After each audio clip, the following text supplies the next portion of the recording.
Full-time RV living and traveling definitely has its perks, but it's not all sunshine and rainbows. Today we are going to talk about all of the top reasons why you may regret full-time RV living.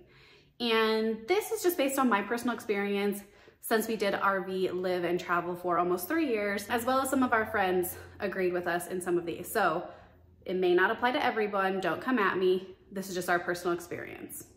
Now these are in no specific order, but the first one I want to talk about is things are constantly breaking. If you have ever done any RV traveling, owned a travel trailer, fifth wheel motorhome, you know that this is true.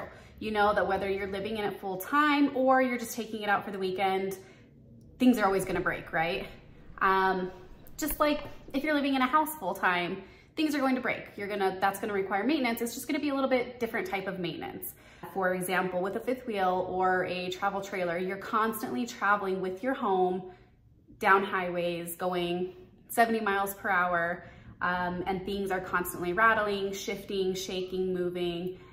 A lot of things might fall during travel days. We've had a lot of different, I wanna say travel day mishaps with our RV, just on travel days in general. And then of course you're gonna need just all of the normal maintenance that you would do. And all of that normal maintenance is just things such as your brakes, your tires, things that you would change out anyway, but because you're living and traveling full time, it's gonna need to be changed out a lot more frequently. Also keep in mind that when things are breaking, they might not always be breaking in the most convenient locations.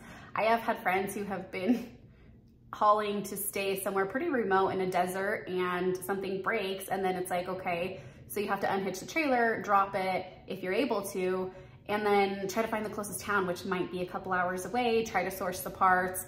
It's not always that easy, and that's if you're capable of fixing it yourself, right? I know a lot of people who might not be as handy and might not be able to solve these problems on their own. In that case, then you either have to have it towed somewhere, or if you're able to take it somewhere, but again, that could be hours away, and it can get really, really expensive. In addition to it being expensive, you also have to think that maybe the closest RV repair shop or RV technician that can fix it might already be booked. They might be booked out for weeks, if not months, and not even be able to get to you. So then what do you do? And keep in mind that things constantly breaking and going wrong is not just a common issue with used RVs. It is also with brand new RVs. I have so many friends who bought brand new RVs and seen online in different groups that I'm in, but they have bought new RVs and they break like their first or second time taking them out. And sure, that's covered under warranty, but again, some of these people are booked up 3 to 4 months, even on warranty fixes. So that might really delay if you're starting out as a full-time RVer. If something breaks and then it has to be in the shop for 3 to 4 months, one, do you have a place that you can stay that's not in your RV? Or two, are they gonna work with you and allow you to stay in the RV until they get the part, and then they can do the work while you're just out for maybe a week? So keep in mind, that's a big thing. Okay, the number 2 reason we are going to talk about is burnout, or how RV travel can be pretty monotonous at times. So as you know, we traveled for almost 3 years, and we typically found that our sweet spot of how often we were moving was every maybe 3 weeks. There were sometimes we would stay a place a whole month, but there were definitely times that we only stayed about a week. And it's just hard to constantly be moving. Not only is there a lot that goes into setting up and taking down, but really just trying to find a place can be exhausting. I know it sounds kind of funny trying to decide where you go and hearing that that is exhausting. But when you think about the entire United States that you're traveling around and where you've been, where you want to go, there are just so many options that at times it's just overwhelming. If there was a certain location or destination or something specific we wanted to do in the area, that made it a little bit easier. But the times where we're kind of like, oh, I don't know, like we kind of just have to go from point A to point B. What do we want to see along the way? Where can we stop along the way? But there are so many options of where to go. And of course, that's also exciting because you're visiting new places, but it can also be really stressful to even just decide on where you want to go. It's also very hard to juggle travel days whenever you are working remote and trying to school your kids. We both worked remote majority of the time that we traveled, and sometimes it is easier to travel on weekdays to avoid traffic, but that's not always easy whenever you're working remote. A lot of the times I was able to work from the truck while my husband drove, but that wasn't always the easiest to try to talk to people or do meetings with kids in the background and just the noise of the traffic. It also can get old just doing the same thing over and over. Like, yeah, sure, you're going to a new destination, which is exciting, but just travel day, all of the pack up, all of the takedown, it just kind of gets tiring doing it again and again, in our opinion. The next one I want to talk about is community, and I mean community for both adults and for children. Of course, it's hard traveling full-time as a family and not having your people, whether that's friends, family, whoever it is that you relied on when you were in a sticks and bricks that you don't have on the road. For us, one of the things we noticed was date nights kind of almost like went away. Of course, we did things as a family, but as far as just me and Dominic, it was harder to do these things when we didn't have a consistent, reliable babysitter that we could use. So we would always really take advantage anytime we were around friends or family that we trusted. We definitely took advantage of that for date nights. But other than that, you kind of just have to make do with what you have. Date nights might look a little bit different. Maybe you don't leave the RV. Maybe the kids stay in the RV whenever they go to bed and you guys are just right outside the RV at the fire pit or inside of a clam or whatever that is. Or maybe it's just game night inside of the RV. But for sure, just get creative so you don't let go of date nights. And then of course, for kids, we did find a large group of RV friends that we made. And it was really important to us to find those communities. Facebook has a ton of resources for different types of groups of all different kinds, right? So you're not gonna get along with everybody, but you can look for these groups that are specific to what aligns with you and your family. So we did that. We found our people. These are people that we met up with. We love them, still love them, even though we're not in an RV anymore. We do still plan on seeing them and spending some time with them, even outside of the RV, which is great.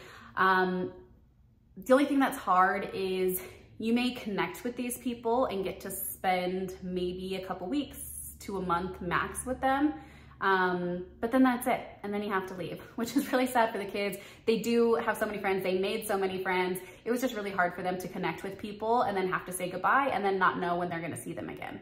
I do know some families who chose to caravan with others, maybe for a summer or a winter, and they kind of just spent a couple months at a time traveling together. We were never able to do that. It just didn't line up with our schedules and where we were headed versus where our friends were headed. So that's not something that we were able to do, but I do know that other families have made it a priority and it did work pretty well for them as far as I know. So that may be something to look into. All right, now I wanna talk about living space. We had a 42-foot fifth wheel, which seems large, has 5 slides, so big-ish. But when we had all of our family together, it's a family of 5. So 2 adults, 3 children, and we also have a large dog and 2 cats. And let me just tell you that 42 feet, like it fills up really fast. And I say that even though we live pretty minimally, we didn't have a ton of stuff, but we did still have stuff, you know, being a family of 5. And sometimes it got really overwhelming being in that space, especially when you are trying to work, have meetings. A lot of the times we would try to utilize outside as much as possible. Like I mentioned before, we did have a clam that we would set up outside. We would utilize that for school, play. Sometimes I would go out and do meetings there. Other times there'd be picnic tables. We'd go outside and be able to use that for work. But for the most part, you know, even being able to utilize outside as much as you want, you are still living in a smaller space and eventually it does get to you. I for sure noticed, you know, we didn't have hardly any counter space being in the RV. And at first I didn't think that I would really care about it. But over time, I definitely did care about it. The same thing with our master bedroom. We only had a queen, an RV queen at that, and not much walking room around the bed. And, you know, at first I'm like, oh, you just sleep in there. You're not really, it doesn't really matter the size of it. But after living and traveling for 3 years in it, it seems a lot smaller than when you first bought it. I know I talked a little bit about what it's like to live in such a small space, but in addition to that, just being together 100% of the time and what that looks like. So obviously I love my family, I love being around my kids, but being with them 100% of the time is really hard sometimes. And sometimes you just need your space, right? So you try to utilize outside as much as possible, but again, whenever it's not great weather and you have to be stuck inside, it is just hard to kind of get your space from people when you live in 42 feet. 42 feet length, right? Like, so there was only so much space that could be had whenever, you know, I could be in the master up at the top of the rig, my kids could be in their bunk, and I can hear everything that they're saying or everything that their tablet is playing. So even though you're in complete separate rooms, even with the door shut, there's really not much privacy. Also, as your kids get older, is the RV that you got going to work long-term? We have 2 preteens, and they're not biological siblings, and they are boy-girl. So we just felt that as they got older, we either had to figure out something else so they weren't sharing a room, or we just knew that it was time to no longer be in the RV because they needed their own space, and our current RV was not able to give that to them. Okay, we are on number 5, and that one is going to be the cost of RV living full-time. I know a lot of people say that it is cheaper than a house, and I guess depending on the type of house that you had, that may be true, but it might not be true. Some of it does come down to how often you are actually traveling, and where you're choosing to stay, really. Obviously, the more often you're traveling, the more fuel you're using, and also a lot of RV resorts or RV parks are cheaper the longer that you stay. So they'll do like a monthly rate, and that's gonna be cheaper than if you're paying the nightly or the weekly rate at multiple RV parks.